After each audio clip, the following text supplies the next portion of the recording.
Whether you are listening, whether you are viewing, wherever you are, whether it's morning, whether it's afternoon, whether it's evening, I bring you greetings from my journey with Paula G. I am your host, Paula G, and I am so glad that you have chosen this time to spend with us. You know, I always say that time is precious. It is the one thing that you cannot get back. So for you to think it not robbery to spend this time with us is truly, truly appreciated. So greetings to each and every one of you who are tuning in for the first time. And for those of you who have chosen to continue to make this journey each and every week, we thank you so much for continuing on the journey. We also have to give love. We have to give a shout out to those who have chosen to be a part of this journey through their underwriting support. And that would be indeed our underwriters. We appreciate each and every one of them so very much because without them, we would not have the means to provide this program of which we could stream across a variety of platforms and air on a variety of platforms. We have been so blessed since we started this journey to expand the platforms, the networks, the streaming networks, all different aspects of technology to spread the word of the journey. So we thank our underwriters. We're just so grateful for our underwriters. And if you're interested, if you have a business, you have a product, you have a service, you're looking for worldwide exposure, reach out to jerryvoicelive at gmail.com or Paula at paulagvoice.com. Put underwriting opportunities in the subject line, and we will be sure to follow up with you and have a discussion about how we can share our journey and you can share your business, product, or service with our audience. So we thank you all so much for that consideration. I also invite you to stay connected with me throughout all social media platforms. Paula G Voice, very simple across the board. Paula G Voice, as well as my website, paulagvoice.com, where you'll find my book, my courses, blogs with inspiration and motivation and encouragement and some tips on how you can juggle this journey called life while walking in the gifts and talents that God has given you. A radio show, a television show. If you missed the live broadcast, the streaming, you can go to my website and there are playlists there. And they're always being updated and there are changes that are being made there as well. So paulagvoice.com. Make sure you check us out. Like, share, subscribe. Y'all know the drill. Well, once again, we thank you all so much for joining us. And today I want to share with you something that I've been experiencing lately. And it's been shared with me through other individuals who have been sharing some of the same things. And it just had kind of got me to thinking about some things. So I want to share those with you and you can let me know. You can always email me, paul at paulagvoice.com, if you have any questions, comments, or concerns, feedback from any of the programming. But I want to talk today about how our thoughts shape our world, how our thoughts shape our world. And when I was thinking of this topic, there were different things that came to mind, different experiences that I've had. So as of recent, I've been hearing a lot of what we call, for my particular age group, old school music. And with the technology now and how these songs and this music is streaming, sometimes you have the lyrics that will display across the screen while the music is playing if you're watching a video or what have you. And I don't know if y'all have had this experience, but you know that it might have been a song that you grew up on. Maybe it was more than one song. And you would sing along with it. You knew the lyrics, and maybe there was a part of the song you weren't quite sure what they were saying, or there was a part of a song where you thought you knew what they were saying. And you've been singing those lyrics all these years, only to find out that that's not actually what they were saying. Now, I don't want to cite any specifics because I don't want to, mention any particular artist. But it has been comical listening to these songs all these years and then seeing the lyrics scroll across the screen. I'm like, oh, that's what they were saying. It sounded like this, but that's actually what they were saying. Or it was something totally different from what you thought it was. Yet the way that you thought the lyrics were being sung shaped your thought either about that song or about a connection you had to it or a memory or something of that nature. So for the most part it's been rather comical, like, it's I'm in my sixth decade and I'm just realizing that that lyric is actually something else. And all this time I was feeling a certain way about this song based on these lyrics. And now I'm looking at it differently because I'm like, okay, that's not actually what they were saying. And then there have been incidents where, as a child, as a young person, you shaped your thought or you shaped your feelings about family members or friends. And now that you're in a different season, maybe you have had the opportunity to look back, maybe you've had the opportunity to have conversations with certain people. You're now finding that the situation, the circumstance, the thought, the feeling that you thought had been there all of these years actually was not the actual case as you've had these discussions. And you find yourself saying, you know what? All these years, I thought you were, and you can fill in the blank. I thought you were upset with me, or I thought you didn't even remember that, or I thought you were feeling some kind of way, whatever, however you can fill in the blank. Have you found yourself in that situation? And for me, it has changed how I have thought about certain individuals or how I have viewed certain individuals. And those kinds of things have been relayed to me as well as I've had conversations with some young people who are now adults and how they have expressed, my opinion, my feeling, my view, my perspective on a situation as I was growing up, or a relationship with a family member or members as I was growing up, or observing that relationship between family members as I was growing up. I always thought, you can fill in the blank, and never knew, you can fill in the blank, and now I understand why, you can fill in the blank of whatever it is, and your perspective changes.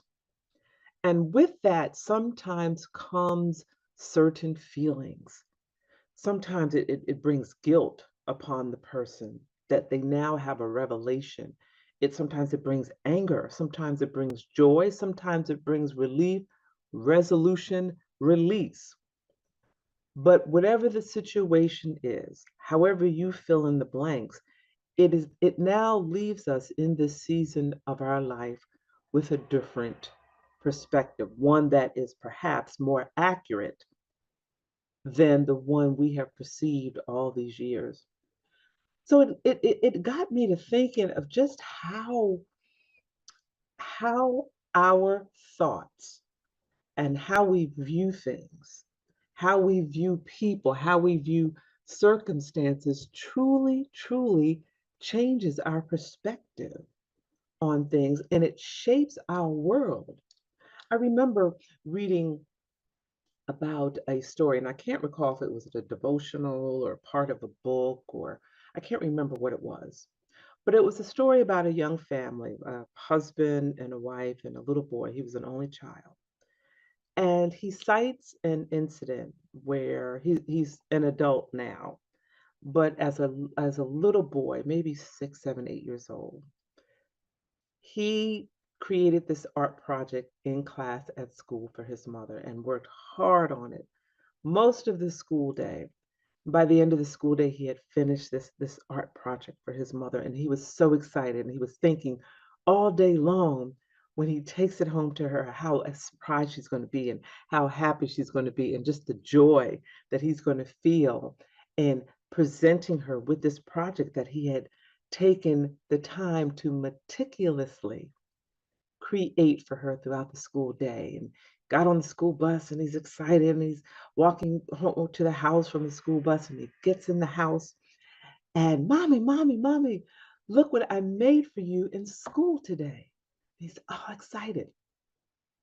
And his mother says, Didn't I tell you to make your bed and put your breakfast dishes in the sink before you left for school this morning?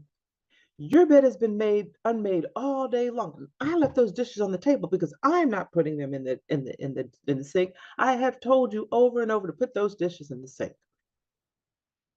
And she totally did not notice or see this project. And those kinds of incidents happened throughout this young man's childhood. He would come home all excited with something. Maybe this time, if I share this with her, I show her that I got an A, or I won something at school, or I kicked the ball far, or whatever it was. You know how children come and they're sharing all of their little excitements throughout the day. But each time he was met with, didn't I tell you to do such and such? Oh, that's nice, but you should have done so and so. I've got to get ready for work. I've got to get dinner started. All of these things that mom would throw at him coming through the door. So he got to the point where he became quite bitter. He just became quite bitter and closed in to himself. Yet he continued to try to seek his mother's attention. And as he got older, those efforts to seek her attention became negative. Every time he got in trouble at school, it was to the point where she had to come up to the school to pick him up. And even though she was upset, at least he was getting that attention. It was negative attention. And by that point, to him, negative attention was better than no attention at all. And throughout his young life, this manifested because he felt my mother doesn't love me. I'm a burden. She's always fussing. And I just can't seem to do anything right. And his behavior in trying to get his mother's attention over and over repeatedly wound up in frustration for him, to the point where he just felt unwanted. He felt worthless. He felt unloved. And he began to abuse drugs. He began to smoke. He began to drink. He became an alcoholic. He became a drug addict, got himself in trouble, juvenile, wound up in jail, all of these negative things. And throughout, his mother would be like, I just don't understand what is wrong with him. He's got a roof over his head, clothes on his back. We provide his needs for him. I just don't get it. I don't understand why he has had a lifetime of trouble. And in one incident where he was released from jail, and he was found himself at his mother's home. And by this time, I believe the father had passed away. By this time, I believe the father had passed away. And the mom was sitting there, and I think they were sitting at the table, and she says, I just don't understand you. Your father and I provided for you. You had a roof over your head. You never went without.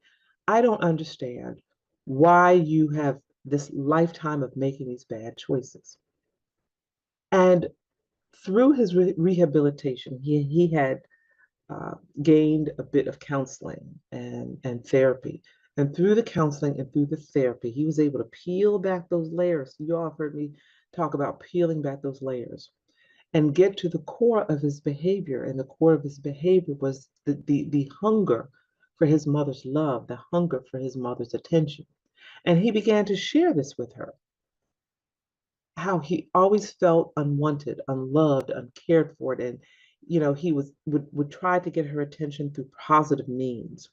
And when that didn't come to fruition, he then resorted to negative means.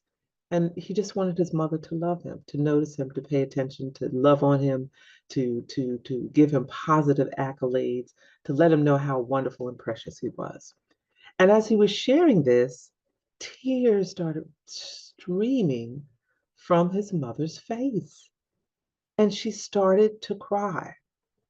And he couldn't understand the tears. He couldn't understand why his mother was crying. And she began to share with him why she was crying. We're going to take a quick break. And when we come back after the break, I'm going to share with you the rest of the conversation between mother and son. So stay tuned for a few messages, and we, if I can talk, We'll be back in a moment.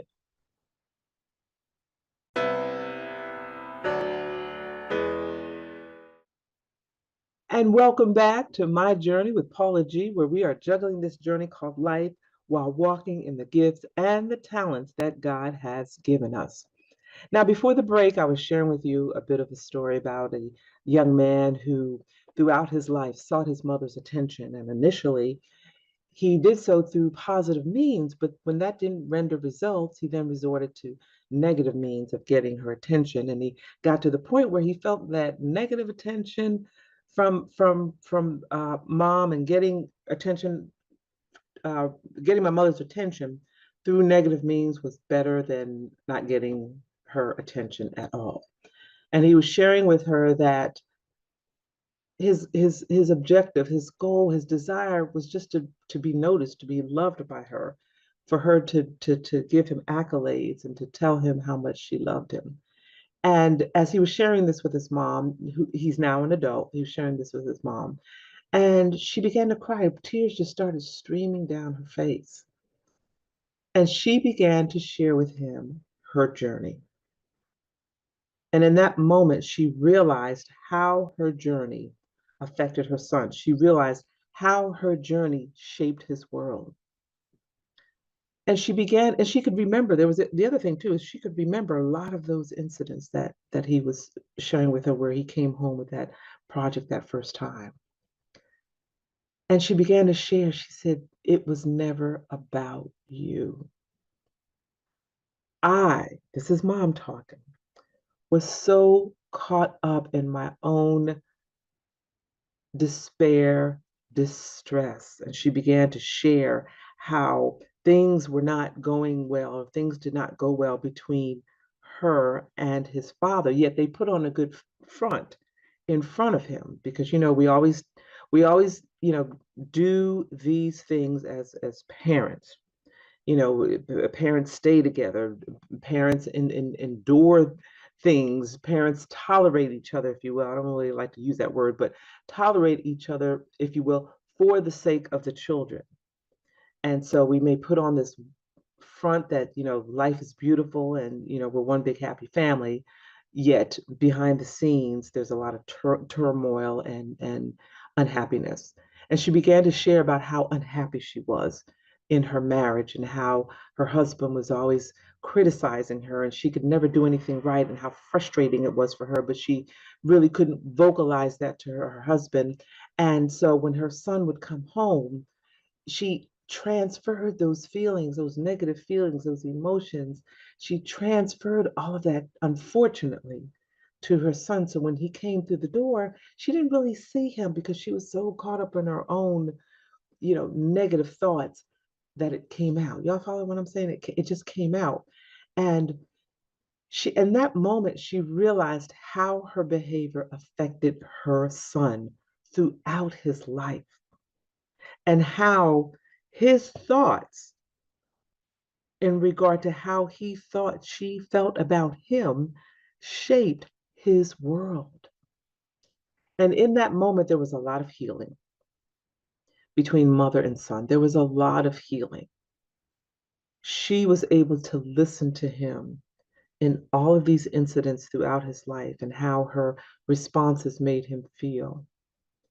He was able to listen to her, to understand why she was feeling the way that she was feeling. And unfortunately, from her own admission, didn't quite handle it properly. And we've all done that at some point. We were in a bad mood. We had a bad situation, and someone comes into our presence that has nothing to do with that situation, and we kind of take it out on them.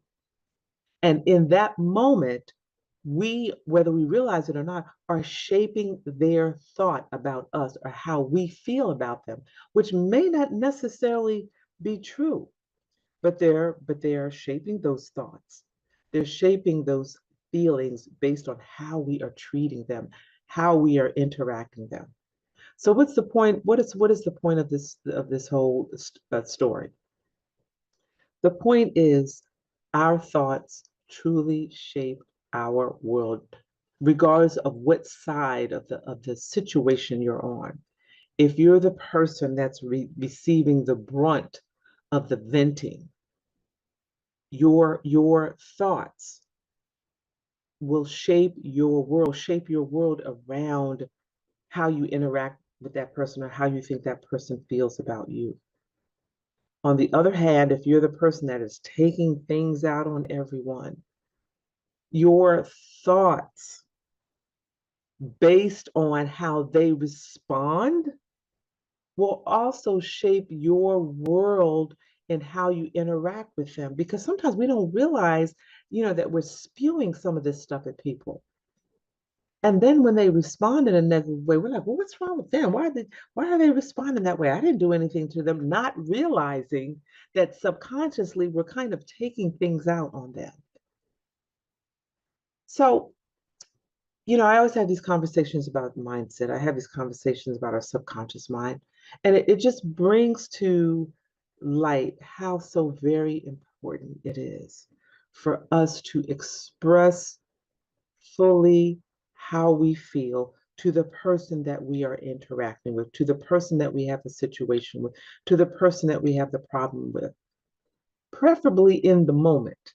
Now, granted, sometimes the moment is not the wisest time because there may be things that we say that we may regret later because we're in the moment, we're emotional, we're upset, and all we want to do is just hurt the other person because they've hurt us. And later down the road, we think about what we've said or done. And even though we may have been justified, how we delivered has probably done more harm and more damage than the original situation itself.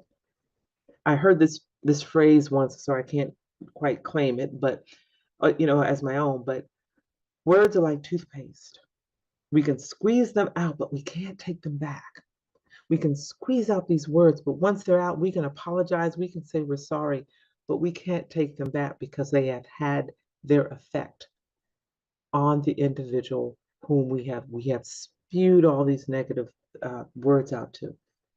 So we really have to be consciously aware of how we carry ourselves, how we interact with our brother, how we interact with our sister.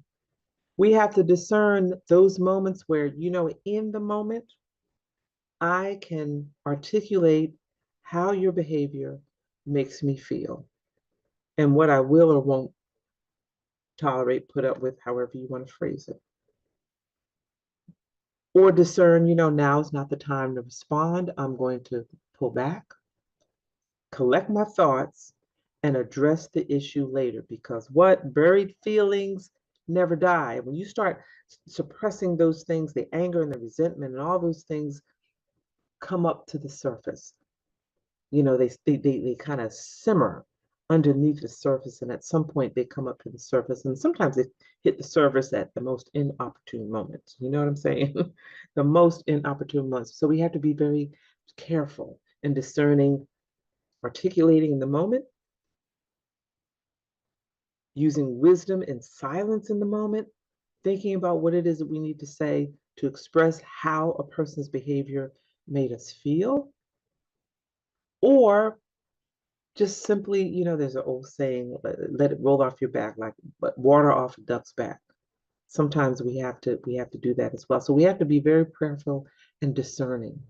On the other hand, when we're the individual that's receiving this, this negative energy from an individual, we have to stop.